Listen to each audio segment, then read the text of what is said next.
श्री कृष्ण ने कहा है, अगर तुम्हें किसी ने दुखी किया है तो बुरा मत मानना। लोग उसी पेड़ पर पत्थर मारते हैं जिस पेड़ पर ज्यादा मीठे फल होते हैं। अहंकार करने पर इंसान की प्रतिष्ठा, वंश, वैभव तीनों ही चले जाते हैं। विश्वास न हो तो रावण, कौरव और कंस का अंत देख लो। कृष्ण कहते हैं, जैसे प्राणी अपने पुराने कपड़ों उतार कर फेंक देता है, नए को धारण करता है, उसी प्रकार यह आत्मा पुराने शरीर से त्याग करके नया शरीर प्राप्त करती है। मंजिलें मुझे छोड़ गई, रास्तों ने संभाल लिया, जा जिंदगी तेरी जरूरत नहीं, कृष्ण ने मुझे संभाल लिया। कुदरत के फैसले पर कभी शक मत करना। अगर सजा मिल रही है तो गुनाह भी हुआ होगा। जब हम स्वयं जीवन के शिल्पकार हैं तो चलो हम अपनी मुश्किलें को हराते हैं, जीवन में मुस्कुराते हैं। जब आप प्रभु से जुड़ जाओगे तो आपकी परीक्षा प्रारंभ हो जाएगी।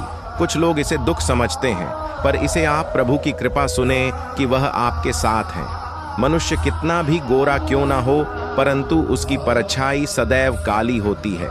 मैं श्रेष्ठ है, लेकिन सिर्फ मैं ही श्रेष्ठ हूँ, यह अहंकार है। इच्छा पूरी नहीं होती तो क्रोध बढ़ता है, और इच्छा पूरी होती है तो लोभ बढ़ता है। इसलिए जीवन की हर स्थिति में धैर्य बनाए रखना।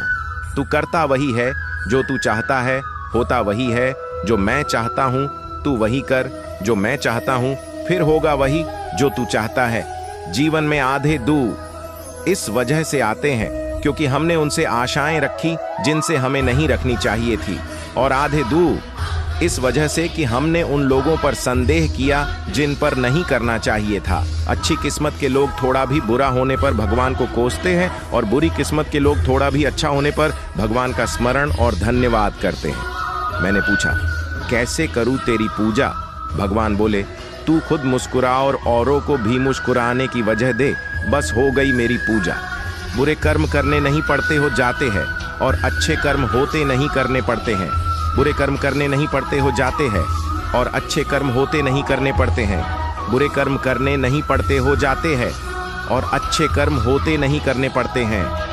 जो दूसरों की तकलीफों को समझते हैं, जिनमें दया है, दिल से अच्छे हैं, उन्हें दोबारा जन्म लेना नहीं पड़ता। आपके साथ अब तक जो हुआ अच्छे के लिए हुआ, आगे जो कुछ होगा अच्छे के लिए होगा। जो हो रहा है वो भी अच्छे के लिए हो रहा है। इसलिए हमेशा वर्तमान में जियो, भविष्य की चिंता मत करो। कृष्ण कहते हैं, यह बात हमेशा याद रखो, कैसे भी हालात हो, किसी प्रकार का अन्याय, पाप या किसी भी गलत बात का समर्थन नहीं करोगे, चाहे वह पति या पुत्र। कृष्ण कहते हैं, अहंकार मत कर, किसी को कुछ भी देकर, क्या पता तू दे रहा है या पिछले जन्म का कर्जा चुका रहा है। पर यह एक महिला की कहानी जो भगवान श्री कृष्ण पर अटूट भरोसा करती थी। उसके जीवन का कठिन समय भी उसके भरोसे को नहीं हिला सका। एक अत्यंत गरीब महिला थी जो भगवान श्री कृष्ण पर अटूट विश्वास करती थी। एक बार उसकी स्थिति बेहद दयनीय हो गई। घर में खाने पीने के लिए कुछ नहीं था। कई दिनों से परिवार भूखा था। परिवार की यह हालत उससे देखी नहीं जा रही थी। फिर एक दिन उसने अपनी व्यथा रेडियो के माध्यम से भगवान श्री कृष्ण तक पहुंचाई और उनसे मदद करने की विनती की।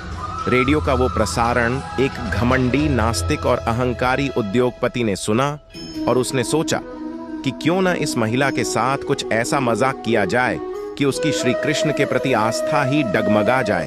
उसने अपने सेक्रेटरी को कहा कि ढेर सारा खाना और महीने भर का राशन उस महिला के घर पर देकर आओ, और जब वो महिला पूछे कि ये किसने भेजा है तो कह देना कि शैतान ने भेजा है। जब सेक्रेटरी महिला के पास सामान पहुंचाने गई तो पहले उसके परिवार ने तृप्त होकर भोजन किया, फिर वो सारा राशन अलमारी में रखने लगी। उसने एक बार भी सेक्रेटरी से ये नहीं पूछा कि राशन किसने भेजा। ये देखकर सेक्रेटरी से रहा नहीं गया। तब उसने महिला से कहा कि क्या आपको इस बात की कोई उत्सुकता नहीं है कि ये राशन आपके पास किसने भेजा है? उस महिला ने जवाब दिया कि मैं आखिर इतना क्यों सोचूं? मुझे मेरे श्री कृष्ण पर पूरा भरोसा है। जब मेरा कृष्ण किसी को आदेश देता है तो बड्ढे से बड्ढे शैतानों को भी उसके आदेश का पालन करना पड्डिच जाता है। वो जो भी करेगा अच्छा ही करेगा। इस कहानी से हमें ये सीख लेनी चाहिए कि आप किसी भी हालात में क्यों ना हो, ईश्वर पर अपना अटूट भरोसा कायम रखें। आपके जीवन में जो कुछ भी आपको मिला है वो आपके ही कर्मों का नतीजा है।